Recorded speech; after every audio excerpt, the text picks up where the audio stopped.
औज़ुबिल्लाहिमिनश्शैतानिर्रजीम बिस्मिल्लाहिर्रहमानिर्रहीम अस्सलामु अलैकुम वरहमतुल्लाहि वबरकातुहू।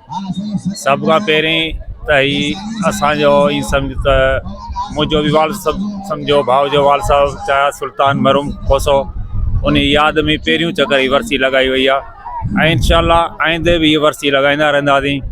चाया सुल्तान मरूम खोसो उहा हिकु महान शख़्सियत हुई जेका असांजे हिन यूसी नज़रपुर में न पर तहलको टनो गुलाम हैदर में ज़िलो टनोमनकान में बिल्कुलु कुंजनि ताईं वसकंदो रहियो, उनजो नालो वॼंदो रहियो ऐं उहो हमेशह ग़रीबनि जो हॾु ॾोखी रहियो आहे ऐं रहंदो इंशाअल्लाह। हुनजी अल्लाह साईं जन्नतुल फिरदौस में आला मक़ाम अता फ़रमाएसि। अॼु उहो असां खां विछड़ी वियो आहे पर हुन जूं यादूं हमेशह असां सां गॾु आहिनि। अॼु हुनजा माशाअल्लाह 5 फ़र्ज़ंद आहिनि। अल्लाह साईं हुननि खे हयाती ॾे, जंहिंमें 3 नंढा हुनजा फ़र्ज़ंद, 2 नंढा फ़र्ज़ंद मसूद ऐं लालो उहे ई पुड़िस जे ज़ैन कशम नदीम ते हली रहिया आहिनि। उहा संगत साथ संभाले रहिया आहिनि ऐं इंशाअल्लाह अॻिते बि उहा ई संभालींदा रहंदा। असांखे उमेदु आहे त हीअ मेला मचंदा रहंदा ऐं मरहूम चाया सुल्तान खोसे जी हीअ वरसी ऐं यादि हमेशह क़ाइमु ऐं दाइमु रहंदी। सभिनी दोस्तनि खे दुआ जी अपील आहे त चाहे सुल्तान लाइ जन्नतुल फिरदौस में आला मक़ाम अता फ़रमान जी दुआ अता कनि। सलाम सर अलहमदिल्ला। कल्ह ईद जे पहिरीं ॾियारे बि सुठो मलाखड़ो थी गुज़रियो, जंहिंमें नंढा वॾा शौक़ीन ॻोठ जा राज बाग परे परे जा आयल दोस्त आया मौजूदु हुआ ऐं अॼु बि अल्लाह जी महिरबानी सां उहा दोस्त संगत हिते मौजूदु आहिनि ऐं कुझु दोस्त अचनि पिया, कुझु दोस्तनि जो इंतज़ारु आहे। अल्लाह में उमेदु आहे त हीअ वरसी हमेशह लाइ ताइमु ऐं क़ाइमु रहंदी ऐं दोस्तनि जो ई तव्हां जहिड़नि दोस्तनि जो सहारो रहंदो ऐं तव्हां जहिड़ा न्यूज़ दोस्त असां सां सहकार में हूंदा त इंशाअल्लाह सदाईं सलामत ऐं क़ाइमु रहंदो इंशाअल्लाह 3 ॾींहं हलंदी ऐं सुभाणे बि वॾी धाम धूम सां मलाखड़ो आहे। मलाखड़ो हलंदो ऐं सभु असांजा खोसा बिरादर या किरिया बिरादर या मला बिरादर या आस पास जेके बि असांजूं क़ौमूं आहिनि सभु हिकु आहियूं ऐं मरहूम सुल्तान खोसे जी वरसीअ में टोटल जो सभिनी जो साथ आहे, सभु उन में ख़ुशि ऐं रास आहिनि। अल्हम्दुलिल्लाह सही है, असांखे ॾाढी ख़ुशी आहे।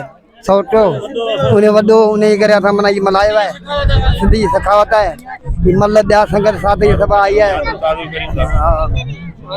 खोसा बिरादरी जा थोराइता आहियूं जिन रईस सुल्तान खोसे जी वरसीअ में हिन मलाखड़े में असांखे दावत ॾिनी ऐं हीअ पहिरीं वरसी आहे रईस सुल्तान खोसे जी।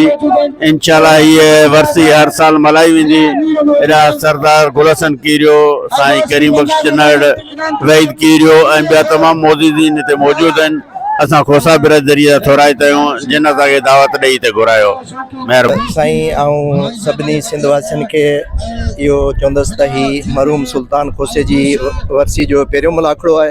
अॼु ॿियो मलाखड़ो आहे ऐं हिते आस पास जे ॻोठनि जा वॾी तादाद में माण्हू जेके आहिनि सो माशाअल्लाह हिते हिन मलाखड़े में गॾु थिया आहिनि ऐं आऊं सभिनी दोस्तनि खे इहो मशवरो ॾींदुसि, सलाह ॾींदुसि त ही जेतिरा बि रांदीगर असांजा आहिनि इन्हनि जी हौसला अफ़ज़ाई कई वञे, इन्हनि खे इनाम ॾिना वञनि, इन्हनि जी हौसला अफ़ज़ाई कई वञे ताकी असांजा नौजवान जेके आहिनि इहे मंशात खां नशे खां बची करे जेको सिंध जी सकाफ़त जेका आहे मलाखड़ो इन खे उजागर कयो वञे।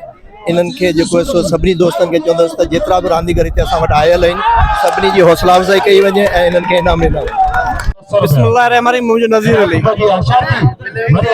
माशाअल्लाह कल्ह खां वठी मलाखड़ो हले पियो मरहूम सुल्तान जी यादि में ऐं इंशाअल्लाह सुभाणे फाइनल बि आहे ऐं हर इंशाअल्लाह साल में मल्हाईंदासीं ऐं नंढा वॾा सभु ख़ुशि लॻा पिया आहिनि। माशाअल्लाह शौक़ु सुठो आहे ऐं इंशाअल्लाह आईंदे इन खां वधीक वरी सुठो लॻंदो इंशाअल्लाह।